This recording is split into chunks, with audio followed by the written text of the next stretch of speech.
Dan itu yang kemudian membuat saya, kayaknya saya lebih mantap, lebih tegas untuk mengambil itu. Dan saya nggak menyesal sampai sekarang. Di dalam pengambilan keputusan kadang-kadang tidak gegabah dan tidak instan, itu sebenarnya menolong. Smart Business. Halo Smart Listeners, kembali lagi saya Tasya Rustama hadir untuk menemani Anda dalam podcast Smart Business bersama dengan Antoni Dio Martin. Kali ini sudah ada Pak Antoni di hadapan saya. Kita akan tanya-tanya ya seputar dunia emosional, kecerdasan emosional yang akan dihubungkan kepada hal-hal seputar bisnis. Halo Pak Antoni. Hai Mbak Tasya. Kita mau ngobrol soal rasional mengambil keputusan nih. Iya. Karena kita tahu kan di zaman sekarang di mana semuanya itu kayaknya hektik rasanya gitu ya. Iya. Dan kita harus sebagai pebisnis harus tetap waras gitu Pak, Iya. untuk mengambil segala keputusan. Iya. Tapi kenapa sih gitu kita dituntut untuk bisa tetap rasional di tengah-tengah dalam dunia bisnis, apalagi kalau misalnya kita berbicara seputar mengambil keputusan. Oke, jadi saya mau meluruskan beberapa hal dulu sebenarnya bicara tentang pengambilan keputusan yang rasional gitu. Jadi banyak salah kaprah gitu. Jadi orang cenderung ekstrim dan ekstrim, Mbak Tasya. Oke. Ekstrimnya tuh begini. Ada yang menganggap bahwa kalau seandainya ketika kita mengambil keputusan nggak usah melibatkan emosi sama sekali. Ya. Jadi itu juga salah sebenarnya, ya. Salahnya lagi ada yang mengatakan begitu. Kalau mengambil keputusan ya harus melibatkan emosi dengan luar biasa dong gitu. Nah, itu juga salah dalam arti gini. Ketika kita mengambil keputusan, ketika kita dalam kondisi emosional itu berbahaya juga. Misalnya contoh ketika kita dalam kondisi lagi sedih banget, atau ketika kita lagi senang banget, atau misalnya dalam kondisi ketika kita dalam kemarahan yang luar biasa. Nah, mengambil keputusan dalam kondisi emosional yang sangat tinggi seperti itu berbahaya, terutama 3 emosi tadi. Terlalu sedih, terlalu senang, terlalu marah gitu ya. Nah, yang sebenarnya jadi tantangan juga adalah ternyata juga begini. Waktu ketika kita mengambil keputusan, yang disebut dengan rasional itu sebenarnya bukan berarti lantas kemudian kita nggak melibatkan emosi sama sekali. Jadi harus juga melibatkan sisi emosionalnya. Nah, ada satu buku yang sangat bagus, Mbak Tasya, ditulis oleh Spencer Johnson. Judulnya adalah Yes or No. Yes or No. Ya. Nah, yang menarik dari buku itu adalah kita diajari bahwa pengambilan keputusan yang baik itu sebenarnya menanyakan 2 hal. Nanya ke otak kita, ya, nanya ke hati kita. Ya. Jadi tidak hanya logika atau kita ngomong sebagai kecerdasan IQ gitu kan, tapi ada juga yang ditanyakan ya kecerdasan emosi ini karena nanyanya ke hati gitu kan. Exactly. Nah, jadi pada saat ketika kita mengambil keputusan, dan saya selalu mengajarkan kepada pengambilan keputusan yang bagus itu gimana sih? 2 things we have to ask. Jadi yang pertama-tama adalah nanya ke rasional dulu. Nanya di rasional itu berarti kita menanyakan apa? Pertanyaan yang paling penting yang kita tanyakan di otak itu adalah apakah kamu sudah mempertimbangkan semua kemungkinan-kemungkinan yang ada? Itu kan rasional dong. Opsinya apa, dampaknya apa, nanti bakal seperti apa gitu. Itu kan rasional. Berarti kita sudah mengumpulkan semua informasi. Cukup nggak? Belum cukup. Kita harus juga bertanya ke hati kita. Nah, yang ditanyakan di hati kita adalah apakah ketika keputusan itu kamu ambil nanti, kalau ada hal yang terburuk terjadi, kamu siap nggak untuk menanggung dan melewati itu? Nah, gimana perasaanmu ketika itu terjadi? Jadi saya ambil contoh pada waktu ketika awal-awal tahun 91 saya harus mengambil keputusan untuk masuk jurusan mana nih, masuk kuliah di mana. Waktu itu saya diterima di tiga tempat sebenarnya. Di UGM Fakultas Psikologi, problemnya adalah orang tua nggak setuju, dan karena dianggap nggak ada duitnya, ya. Psikologi gitu. Ya. Saat itu ya. Dan ibu saya mengatakan begini, orang gila mana bisa memberikan uang, karena hidup kita sangat susah sih memang waktu itu. Ya, jadi harus bisa dimengerti. Psikologi di UGM, saya diterima di Parahyangan Arsitektur, dan saya diterima di Tarumanegara. Waktu itu fakultas sekarang ini program studi untuk real estate dan pengembangan kawasan. Ya, jadi itu program studi yang baru pada waktu itu. 3 tempat saya diterima. Nah, semua informasi udah saya kumpulkan. Nanti psikologi bakal seperti apa, belajar apa, arsitek belajar apa, real estate baru, tapi udah ada program gambaran kurikulumnya. Nah, semua secara rasional udah saya pertimbangkan. Pertanyaannya kembali ke hati. Satu pertanyaan pada waktu itu yang kemudian membuat saya mengambil keputusan adalah begini. 10 tahun, 20 tahun yang akan datang, kamu akan lebih menyesal mana?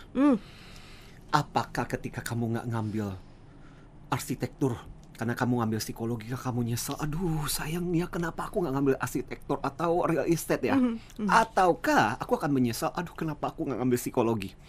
Setelah menimbang-nimbang, hatiku mengatakan, kayaknya aku akan lebih menyesal kalau nggak ngambil psikologi.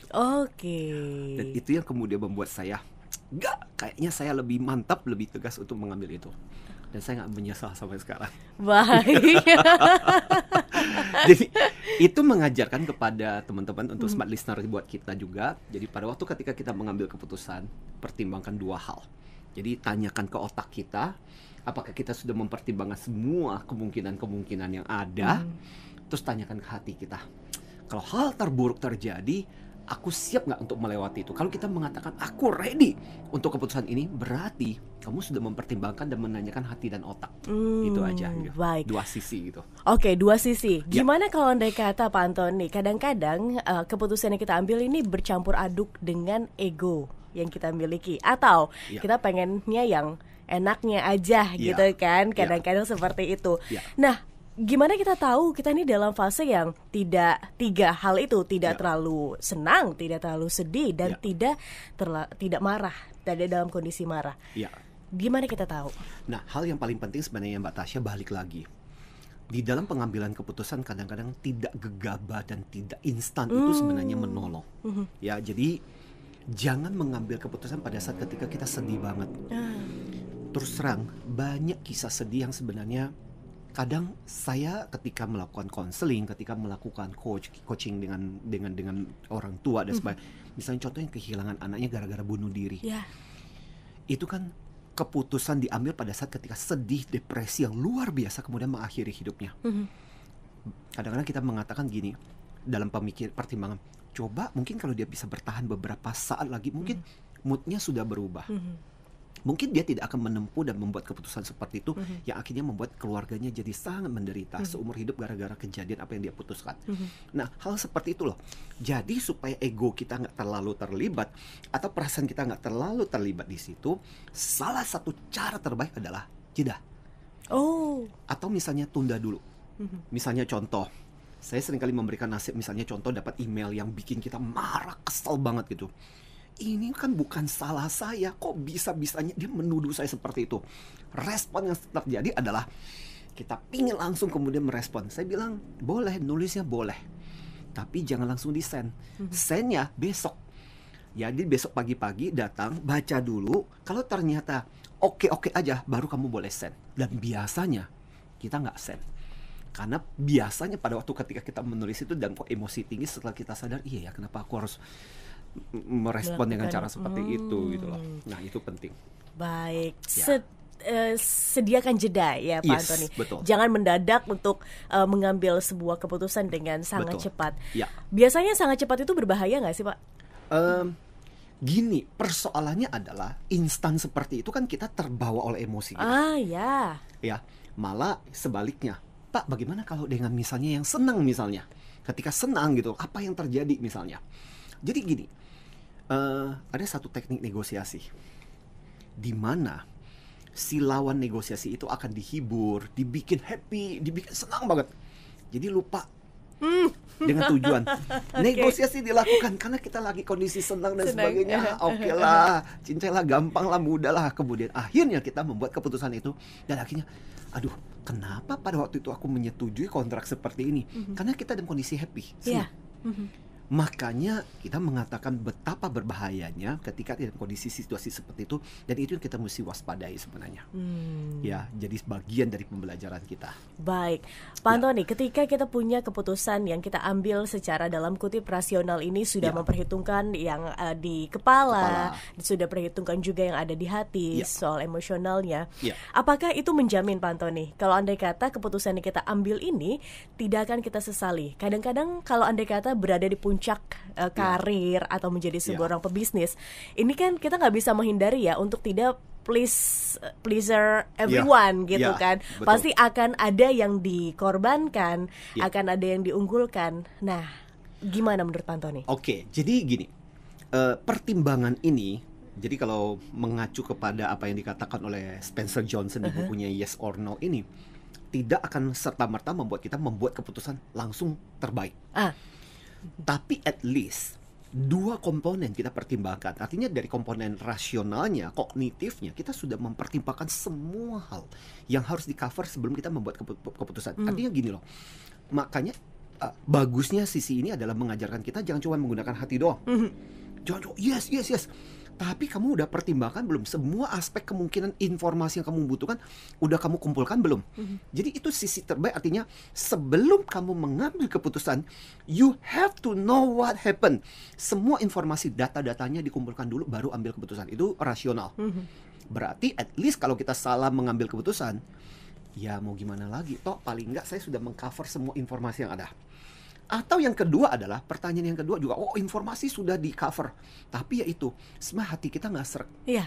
Tapi karena kita nggak bertanya kepada hati kita, udah jalan yakin, tapi ternyata hati kita nggak srek. Ujung-ujungnya ketika kita mengambil keputusan itu dan ternyata hati kita nggak srek, misalnya jodoh misalnya, iya dari dulu memang aku nggak srek sih, nggak nyaman sih. Lah, hati kamu nggak nanyakan, kamu membuat keputusan itu, akhirnya kemudian kita nyesel. Artinya gini, kita mengatakan bahwa ini tidak membuat kita langsung mengambil keputusan terbaik, tapi paling nggak kita mengcover semua hal yang perlu dipertimbangkan pada saat ketika kita mengambil keputusan. Baik. Ya. Berarti ada garis bawah di situ ya. Ya. At least we try our best. Our best, exactly, betul. Jadi semua hal yang kemudian ketika misalnya contoh pada akhirnya kita, aduh nyesel ya. Tapi kan paling nggak kita udah bertanya pada hati kita. Ternyata tidak seperti harapan kita, tapi kita udah mempertimbangkan, bertanya sama hati kita. Ketika hal terburuk terjadi, kamu bisa melewati nggak? Iya, siap. Ya udah, aku udah mempertimbangkan dari dulu kok. So ketika nggak seperti harapan kita, I'm ready. Oke. Yes. Itu Smart Listeners Ya. mungkin bisa menjadi insight Anda ya, apalagi untuk Anda para pebisnis yang masih ragu, kemudian bingung gimana sih caranya untuk rasional dalam mengambil keputusan. Saya ulangi lagi sedikit, harus ditanya gitu kan kepada otak Anda, riset segala macam, dan tanya juga kepada hatinya, apakah saya siap gitu untuk mengambil keputusan ini dengan resikonya. Nah, itu mungkin menjadi salah satu cara yang bisa Anda lakukan. Tetap bersama kami Smart Listeners, karena podcast lainnya masih akan hadir untuk menemani Anda, dan kita akan terus bersama-sama dalam podcast Smart Business bersama dengan Pak Antoni Dio Martin. Smart Business. Lead you better.